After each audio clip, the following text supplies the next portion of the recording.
কাবা শরীফের পাশেই আছে স্ফটিকের একটা বাক্স, তার চারপাশে লোহার বেষ্টনী, তার ভেতরে বর্গাকৃতির একটি পাথর।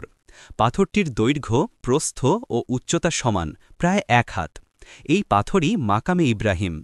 মাকাম শব্দের একটি অর্থ হচ্ছে দাঁড়ানোর স্থান, অর্থাৎ এটি হজরত ইব্রাহিম এর দাঁড়ানোর স্থান। এই পাথরে দাঁড়িয়ে তিনি ঠিক কী করতেন তা নিয়ে মতভেদ আছে, তবে যা সবচেয়ে বেশি প্রচলিত তা হল তিনি এর ওপর দাঁড়িয়ে কাবা শরীফ নির্মাণ করেছেন।